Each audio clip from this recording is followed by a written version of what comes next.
دل سے ان کی تعظیم کرو۔ اللہ کے رسول علیہ السلام ارشاد فرماتے ہیں اپنی اولاد کو 3 باتیں سکھاؤ، نبی کی محبت، اہل بیت کی محبت، قرآن کی تعلیم، اور فرمایا زبان سے بھی محبت کرو، دل میں بھی ان کی عزت کرو۔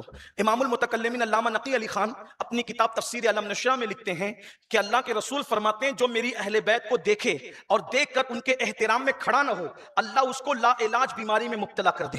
نبی کے خاندان کا فرد رستے سے جائے، تم بیٹھے ہو، ان کے لیے اٹھ کر کے کھڑے ہو جاؤ، تعظیم، اگر لا علاج بیماری سے بچنا ہے۔ اور فرمایا جو لا علاج بیماری میں مبتلا ہوں گے کون؟ جو نبی کی آل کو دیکھ کر بیٹھے رہے۔ اور فرمایا جو نبی کی اولاد سے دل میں بغض رکھیں گے، قیامت کے دن ان کی پیشانی پہ لکھا ہوگا یہ اللہ کی رحمت سے اور نبی کی شفاعت سے محروم کر دیے گئے ہیں۔ اور ایک بات یاد رکھنا، نبی کے خاندان کا کوئی فرد اس سے کبھی نہ ٹکرانا، اگر وہ آپ سے ٹکرا جائے تو آپ صبر کرنا، اللہ اس پہ اجر دے گا۔ یہ بات نجران کے عیسائیوں کو سمجھ میں آئی، یزید کو سمجھ میں نہیں آئی۔ یزید اپنا خاندان بچا سکتا تھا، یزید مرا نا تو یزید تقریباً 9 بیٹے چھوڑ کر کے مرا، اور 5 بیٹیاں یا 6 بیٹیاں چھوڑ کے مرا۔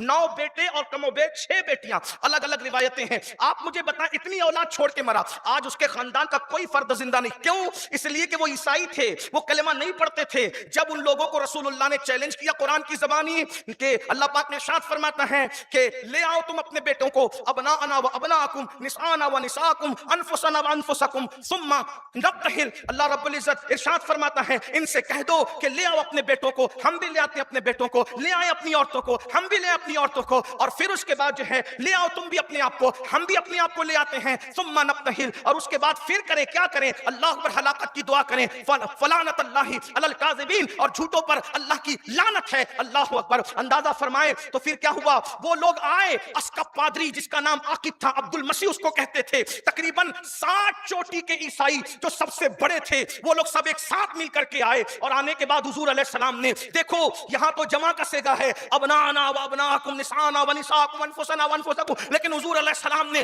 9 ہجری کے اندر جو ہے وہ یہ مباہلے کی محفل سج رہی ہے، لیکن حضور علیہ السلام نے بیٹوں کی حیثیت سے حسنین کریمین کا انتخاب کیا، خواتین کی حیثیت سے سیدہ فاطمہ کا انتخاب کیا، اور مولا علی اور خود دونوں ساتھ گئے، یعنی پنجتن پاک ایک ساتھ گئے۔ یہ بات بہت لمبی چوڑی ہے۔ بہرحال جب یہ میدان مباہلہ میں پہنچے تو عبد المسیح نے جب دیکھا تو دیکھ کر کے یہ عیسائیوں سے کہا اگر تم اپنی بھلائی چاہتے ہو ان سے مقابلہ نہ کرو، بخدا میں ایسے چہرے دیکھ رہا ہوں کہ اگر یہ دعا کر دے پہاڑ کو اپنی جگہ ہٹنے سے تو پہاڑ بھی اپنی جگہ سے ٹل جائے گا، اس لیے ان سے نہیں لڑنا۔ ان لوگوں نے جو ہے وہ اللہ اکبر جزیہ دینے کو منظور کیا، اور پھر کیا ہوا؟ اللہ اکبر، وہ نہیں لڑے۔ میرے آقا فرماتے ہیں ان پر عذاب بالکل قریب آ چکا تھا، اگر وہ ہم سے مباہلہ کرتے تو 1 سال کے اندر ایک عیسائی بھی روئے زمین پہ باقی نہیں رہتا۔ انہوں نے آل نبی سے مقابلہ نہیں کیا، بچا لیا نا اپنے آپ کو۔ یہ بات یزید کو سمجھ میں آ جاتی، لڑا سب برباد ہو گیا، تباہ ہو گیا۔ تو میرے بھائیوں،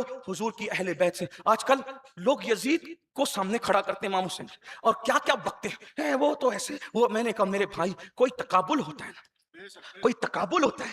کہاں وہ یزید جو خود نماز نہ پڑھے، کہاں مولا حسین جب نبی نماز پڑھے تو ان کی پیٹھ پر امام حسین جا کر کے بیٹھ جائے۔ وہ یزید جس کا نام کبھی خطبے میں نہ آئے، وہ امام حسین خطبہ نبی دے رہے آ جائیں تو نبی خطبہ چھوڑ کر منبر سے اتر آئے ان کو اٹھا کے لے جانے کے لیے۔ تو اسی لیے صحابہ نے، اکابرین امت نے اہل بیت سے بڑی محبت کی، بہت محبت کی۔ اس کی 1-2 مثال سنیں کتنی محبت کی۔ پہلے تو صدیق اکبر کو پیش کروں، افضل البشر بعد الانبیاء بالتحقیق صدیق اکبر۔ اچھا، یہ اہل بیت سے محبت کرنے میں